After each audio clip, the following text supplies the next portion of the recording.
Terry, thank you for your time this evening. Yesterday, it became apparent after Hlaudi Motsoeneng's media briefing that he was sitting at home as a suspended employee and still earning in the region of 350,000 rand a month. You begin to ask yourself, is that acceptable when it's taxpayers' money at stake? Well, I think we should have been, Joanne, sorry. I think we should have asked that question many years ago. I mean, I'm thinking back now to 2010, I think it was, when Judge Nkola Motala went on special leave. At the time he was then, I don't know if they've increased his pay. I believe he's still on special leave, and he was earning or being paid 60,000 rand a month then. But, you know, it's something that has been going on for ages. The wheels of justice seem to grind exceeding slow for those in elevated positions, but not for ordinary workers.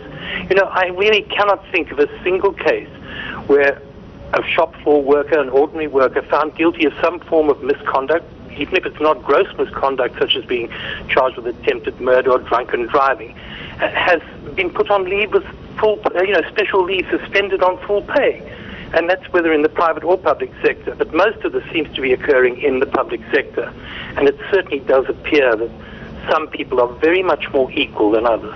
Well, why do you think senior managers are treated differently to other workers, Terry?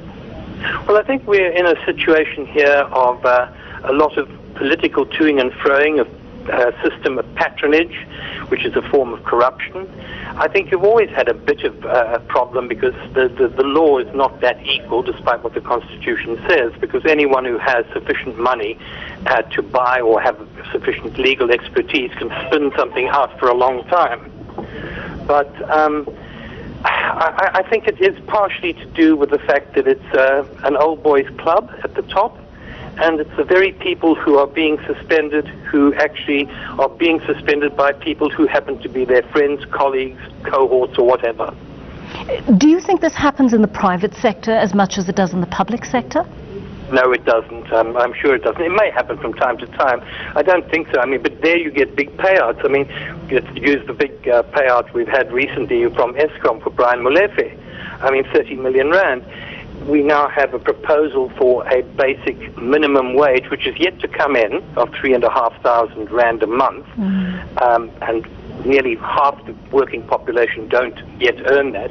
It would take a worker on that minimum wage 315 years, I think, 715 years I worked it out as, for a worker to earn that amount of money. I mean, it's insane. I see there's no wonder that workers become angry when they see the way that they're treated, their colleagues are treated in relation to the bosses.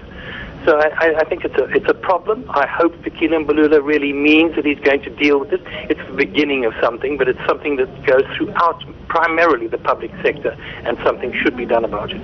Now, Terry, you're a labour law expert, so you'd be able to explain this. Is there a way, first of all, that government departments or SOEs can stipulate a particular period within which these suspensions must be dealt with and the disciplinary hearings must be over?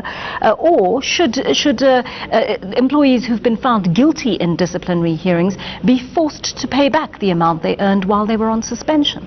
Well, in the first place, I'm not a labour law expert because I'm not a labour lawyer, but I'm just a labour analyst and followed the labour proceedings for years. Yes, there's certainly ways it can be done, and it should be done. There's absolutely no reason why some of these cases should drag on for months and even in many cases years. We've actually had some cases 5 and 10 years they've dragged on. People seem to forget. I think Riah Phiyega is still on suspension and on full pay, the former police chief. So this sort of thing, it's ridiculous.